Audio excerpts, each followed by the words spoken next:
Who knew Gouda could do that? That was amazing. Why Gouda? Because we got flowers were a little bit too cheesy. And Yes. And Gouda cheese has become this joke now. Whenever anybody's upset with somebody else, we're like, why did you do that? That's great. So the movie's coming out on DVD this month, right? Yes, January 30th.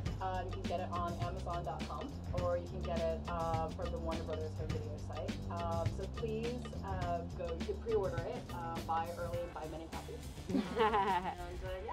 Casting. How did you get to casting? How did you choose the women who would play the parts? And really, you try and see if there's chemistry, right, between the actors, because no matter how the script is written, and no matter how well or poorly I direct, if these two characters have chemistry, then it will work. And the thing, Mia had already been cast. She's a love interest of Julie, the middle sister. When the two of them were in the audition together, it was like sparks were flying, and that's just when you know. And in addition, Elaine is a great actress. So on that note, what are some of your coming out stories? Georgia, you can just make one up. Pretend if you had come out, how would you come out? Right? You're our There you go. I am seriously vicarious, so if anybody wants my phone number. Okay. I think I would probably come out the same way that Julie came out in Red Doors, which is, over family dinner as nothing, and then have my mother catch me in the powder room, and my mom would probably faint. My parents are Upper East Side Jewish conservative. I may as well be Asian American, so it was interesting. It wasn't good. They did not like it, and they were so shocked that I literally watched my mother stand there for 10 minutes with her mouth open. I was like, "Do you want a Valium?" She was like, "Yes, please." Took it, went to her room, didn't hear from her for 3 days, and then all hell broke loose. So 6 years ago, I just told my family when the New York Times article came out about my book. It was literally, we were at a family reunion, and I heard the Sunday Times hit everybody's door at the hotel. Oh no! And my mother knocking on the door, threw the paper at me and says, "Guess you're really out now." And I was like, "Oh, okay." So she didn't tell anybody. So we're on the beach with. She's the oldest of 7. My grandparents are alive. There's tons of people on the beach. I see everybody going. All the women first getting the Sunday style section. My mother running, grabbing the next person. That's Walk down excellent. the beach, hug, cry, sit down. Up to my grandparents, and they were everybody was fine with it. So that was a good part. The entire family, the parents, not good. The summer between high school and college, I took my boyfriend to see Fried Green Tomatoes.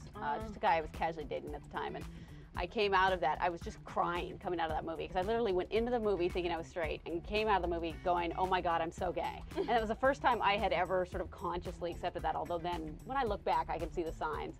But so when I got home, because the theater was about 5 minutes from my house, I was still crying, and my mom was all, "What's going on? Are you okay?" And I finally told her, "No, I think I might be gay." And she was like, "Oh my God, is that all?"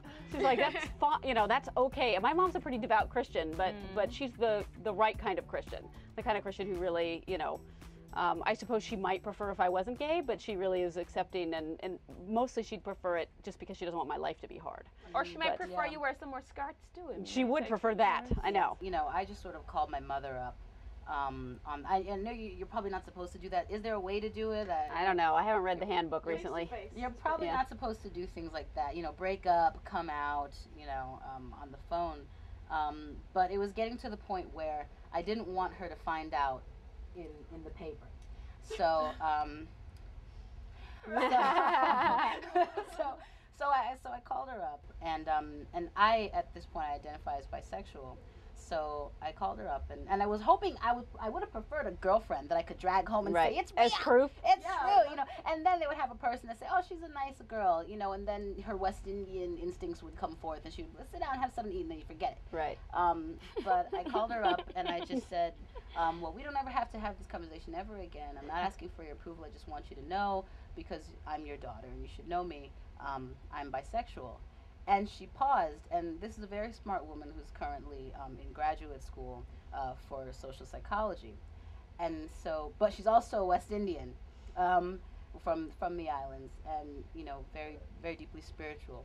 So she paused, and God gave her the strength, and the first thing she said was, "Well, everybody's a little bit bisexual."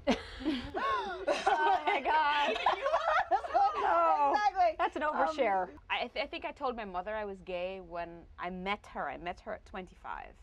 I traveled For the first time? Yes, I was in an abusive relationship, and when you really need to leave, and you're like, you know what, I'm going to leave Brooklyn and I'm going to go to Germany, go in search of my mother. This seems like a bigger thing to kind of go after rather than stay here and be abused by you. So I went to Germany and I landed on my mother's doorstep and I knocked and I said, oh, by the way, I'm your daughter. And she says, oh my God, what are you doing here? And I'm like, well, I was just in the neighborhood. And she says, okay, would you like some tea? And I said, yes. And by the way, I'm a lesbian. And she goes, oh my God, you're just doing this to her. And I said, are you crazy? You're just doing this to hurt her. You just met her. We just met, you know. But, 7 years later, my mother is, I called her a couple of days ago and she said, on the phone, she says, you know what? This is great because I dreamt that you were pregnant. Are you calling to say you're pregnant? I'm like, well, I don't really have, pregnant. It can't happen accidentally for me. I have to engineer it a little more. And she goes, oh, I don't want to know the details. I just want to know if you're pregnant. So she's accepting, just doesn't. Accepting is strong because she's Jamaican, but she's dealing. Okay, which is what Jamaican women dealing. do.